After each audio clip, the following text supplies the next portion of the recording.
Siapa yang membuat pertanyaan ini? Banyak didekati oleh buaya darat. Apakah seorang Jatiandra ini mempunyai seorang yang spesial?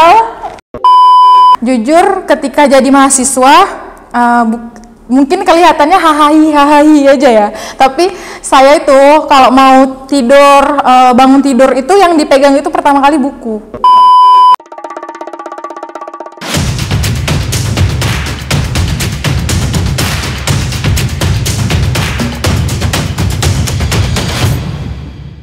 Hai, Assalamualaikum warahmatullahi wabarakatuh. Perkenalkan, nama saya Jatiandra ini, sering panggil Jatian. Saya peserta wisuda KPI tahun 2022. Alhamdulillah hari ini saya diberi kesempatan untuk hadir langsung di studio IBP Entertainment dalam sesi Tanyain Yuk. Mau tahu kan apa yang ditanyain sama Jatian? Ya kita langsung aja panggil pertanyaannya.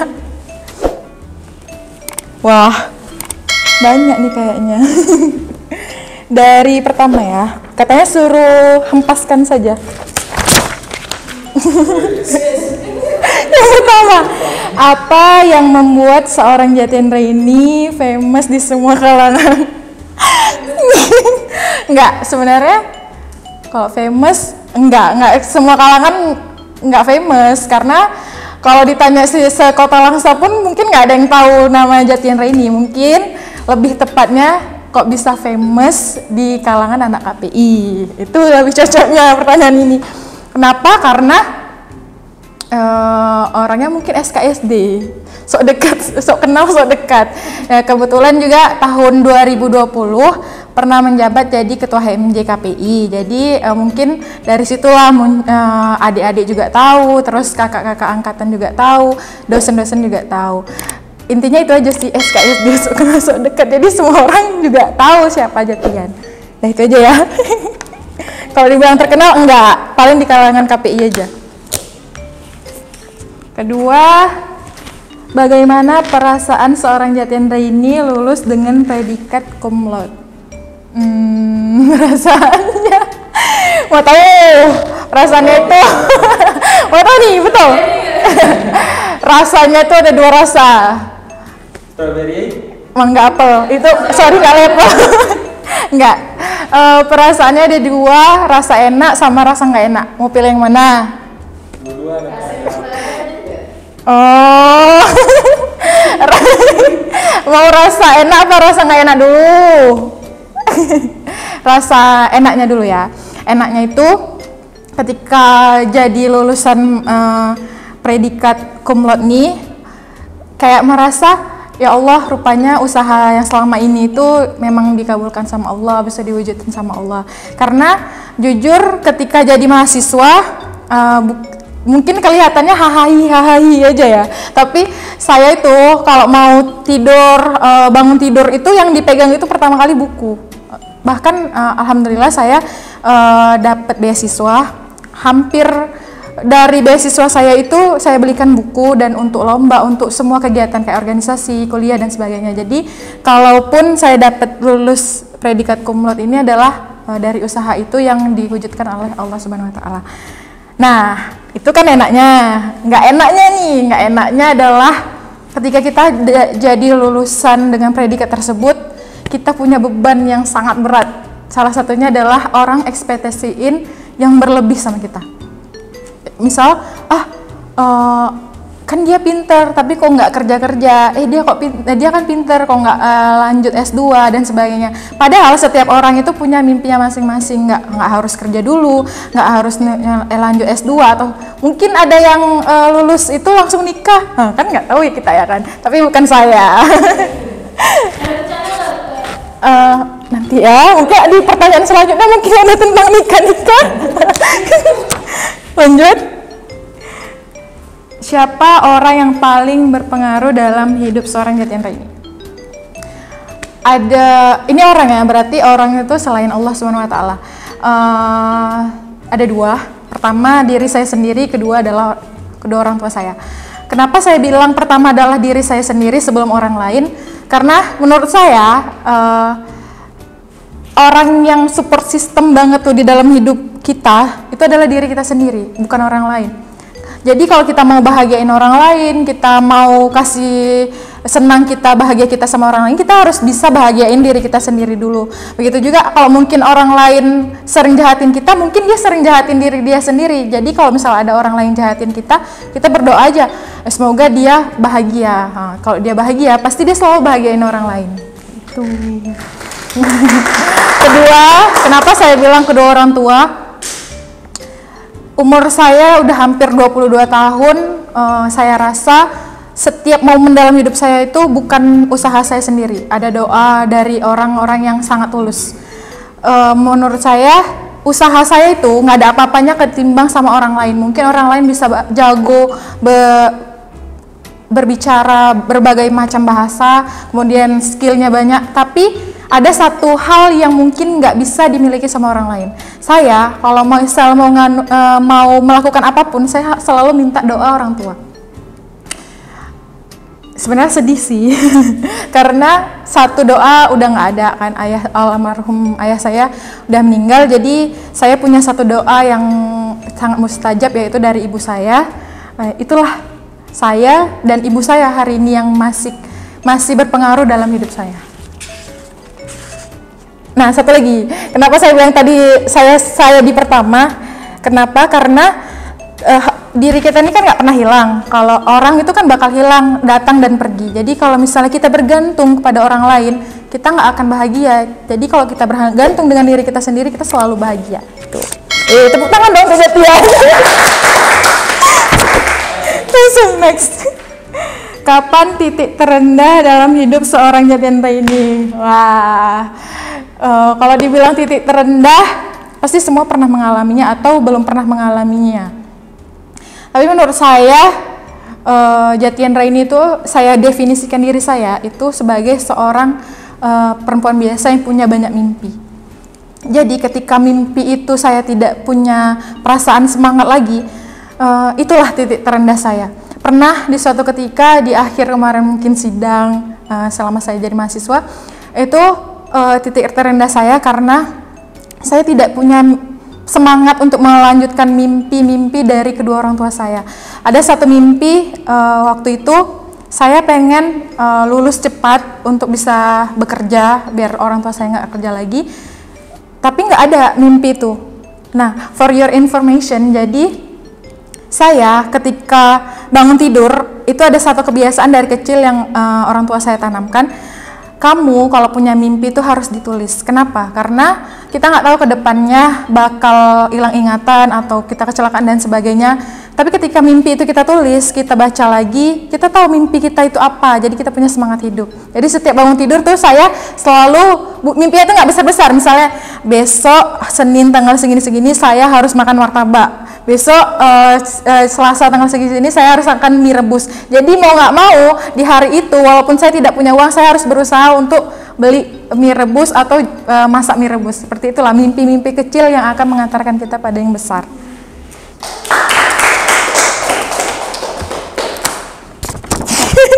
Ada yang tepuk tangan.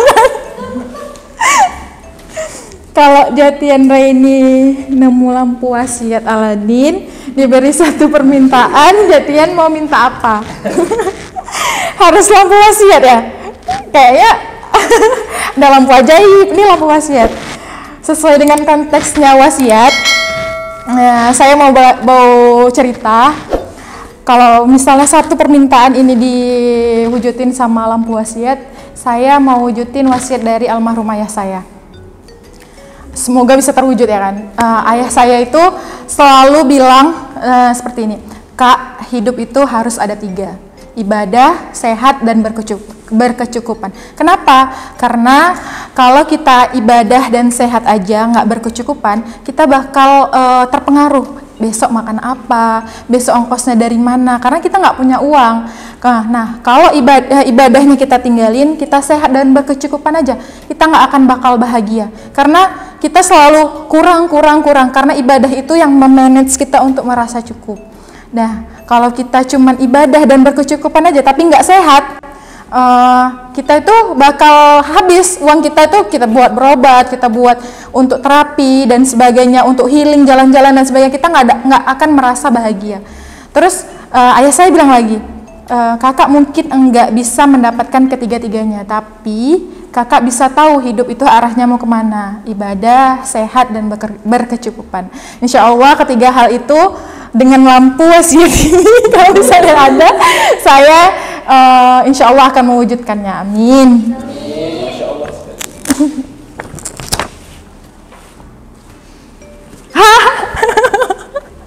Siapa yang buat pertanyaan ini? Banyak didekati oleh buaya darat. Apakah seorang Jatiandra ini mempunyai seorang yang spesial?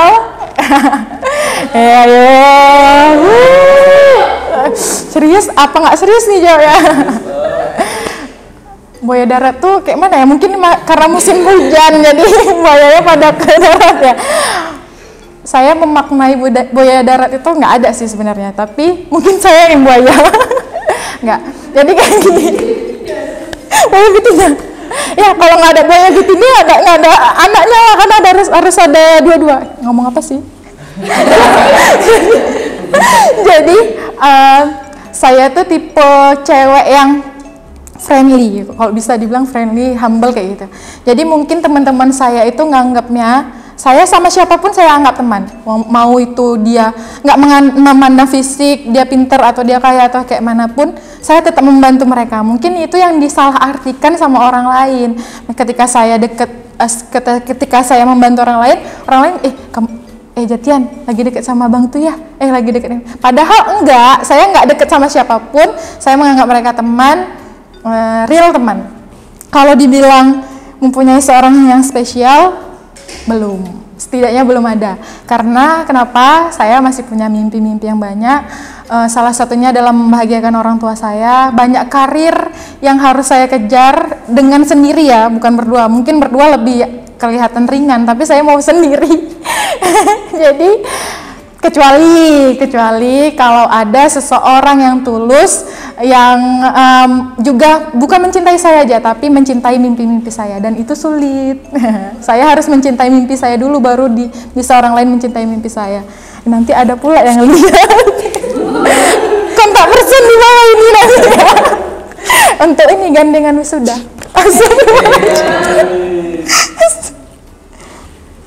Seorang Jatiandra ini pernah nggak depresi sampai berpikiran ingin bunuh diri? Ya Allah, kayaknya jangan pernah, setidaknya belum pernah, jangan. Kalau depresi sampai berat kali itu nggak pernah, tapi kalau overthinking kayak anak zaman sekarang bilang, itu sering, apalagi kalau mau tidur, begadang, itu sering tuh. Hal-hal kecil aja yang kayak kita salah ngomong sama orang lain tuh bikin overthinking. Salah pakai sepatu aja, misalnya saya di atasnya pakai warna hitam, bawahnya entah pink, warnanya terang kali, itu bikin saya kepikiran, tadi malu kali, ya Allah, itu aja bikin kepikiran. Apalagi hal-hal yang kayak, saya kalau udah umur segini jadi apa ya, atau saya harus miskin terus, atau saya gini, itu yang bikin hal-hal overthinking. Tapi balik lagi, saya ketika merasakan depresi dan titik terendah itu, saya balik lagi ingat wasiat almarhum ayah saya, bahwa hidup itu cuma 3 aja loh, ibadah, sehat, berkecukupan. Udah itu aja, ngapain kita perlu overthinking yang nggak perlu kayak gitu kan. Jadi kalau bunuh diri kayaknya belum, janganlah, nggak diterima bumi nanti. Lanjut ya. Kalau seluruh barang di dunia gratis dalam 1 menit, Jatiandra ini mau beli apa? Nggak ada yang saya beli, karena logikanya kalau dalam 1 menit semua barang gratis, ngapain saya beli? Kan semuanya gratis.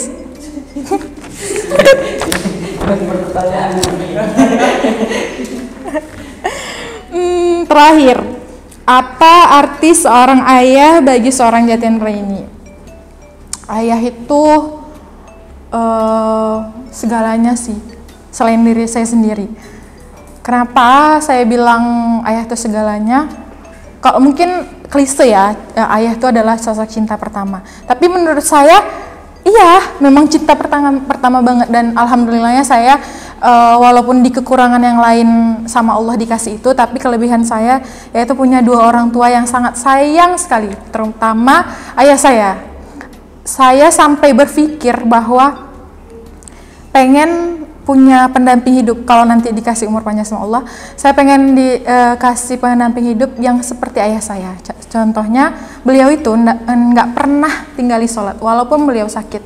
Jadi ketika beliau meninggal pun, beliau meninggal setelah azan maghrib. Bayangin, jadi karena beliau itu sering sekali sholat, nggak pernah tinggal sholat walaupun sakit, jadi meninggalnya pun di waktu azan tersebut kan. Jadi saya pengen, ya Allah, saya mungkin nggak sekuat ibu saya menjadi ayah saya pendamping hidup, karakter seperti itu, tapi saya kayak punya punya filosofi atau punya imajinasi di kepala saya. Ya Allah, kayaknya saya kalau punya pendamping hidup kayak ayah saya bakal jadi wanita beruntung di dunia. Jadi kalau misalnya beliau, nggak tahu ya, itu takdir Allah, balik lagi mungkin setelah ini saya akan nikah atau nggak tahu, tapi saya punya mimpi itu. Dan satu lagi, selain cinta pertama, beliau juga sahabat saya. Jadi ketika beliau nggak ada itu kayak salah satu titik terendah sih, karena saya nggak ada tempat cerita lagi. Dulu saya for your information juga, saya masuk kuliah di Cotkala ini bukanlah mimpi saya. Saya dulu nggak ada cita-cita masuk komunikasi penyiaran Islam, jadi anak KPI, jadi bisa lulus cum laude. Saya nggak pernah merasakan bermimpi. Jangankan bermimpi, saya tahu letak Cotkala aja saya nggak tahu. Taunya itu waktu saya dapat beasiswa bidik misi, itulah saya tahu Cotkala itu di mana. Jadi dulu itu saya tamat SMA. Saya bilang, ayah saya tuh pensiunan karyawan PTP, dua-dua pensiunan, jadi belum nggak ada biaya untuk kuliah anaknya jauh-jauh atau kuliah yang mahal. Jadi saya bilang sama ayah saya waktu itu, ayah, saya mau kuliah di jurusan seni perfilman waktu di Jogja, saya bilang gitu kan. Terus tuh ayah saya nggak bilang apa-apa, beliau cuman lihat saya tersenyum, tapi matanya itu udah berlinang. Saya tahu beliau tuh nggak ngasih atau ada berat hati yang beliau nggak bisa. Tapi ayah saya cuman senyum kayak gini, kemanapun kakak belajar, yang dekat aja dulu, karena kita nggak akan pernah tahu umur, kata ayah saya bilang gitu kan. Ayah, nggak ada biaya untuk kamu kuliah, katanya. Jadi kalau misalnya pun kamu sakit di sana di Jogja atau kami sakit di sini, nggak ada biaya untuk pulang. Dan itu memang benar, di akhir saya skripsi beliau meninggal. Dan bayangin kalau misalnya saya benar-benar kuliah di Jogja, ya mungkin saya nggak akan bisa menemui jasad ayah saya ketika meninggal. Jadi waktu itu ayah saya bilang kayak gini, kuliah di Cotkala aja, entah jurusan apapun, ayah akan setuju, orang tua akan setuju, karena ridho Allah, ridho orang tua, katanya. Jadilah ikan besar di kolam yang kecil, jangan jadi ikan kecil di kolam yang besar. Saya nggak menjelekkan Yayan Langsa itu kecil atau nggak terkenal atau apapun, tapi yang kita tahu sendiri ya, ketika kita bicara sama orang pun, ketika saya sekarang nih lamar pekerjaan, saya bilang, Yayan Langsa di mana? Kamu lulusan cum laude pun, saya dengan IPK yang tinggi ini pun, kalau saya cuma mengandalkan ijazah, nggak akan saya diterima tanpa skill. Tapi kalau misalnya mungkin saya kuliah di luar yang terkenal kayak gitu, walaupun saya bodoh, pasti orang udah berpikir, pinter nih anak. Padahal belum tentu, mereka belum punya skill itu.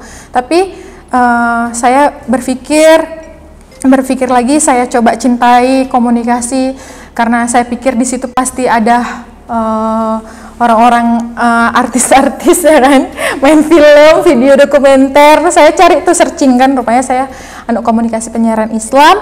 Terus di situ saya belajar dan mencintai. Ya benar kata orang tua saya, ridho orang tua, ridho Allah. Di sini saya menemukan orang-orang yang sangat baik. Sampai saya PKL, KKN pun itu benar-benar dibantu sama dosen Cotkala.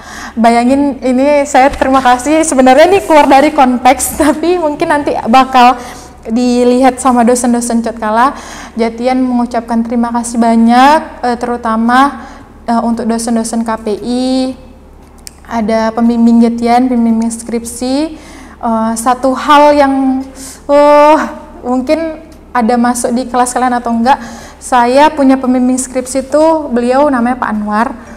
Beliau pendamping KKN saya juga. Jadi pas KKN itu saya membuat pojok literasi di kampung orang. Jadi pojok literasi saya nggak kenal di Padang itu siapapun, saya nggak kenal.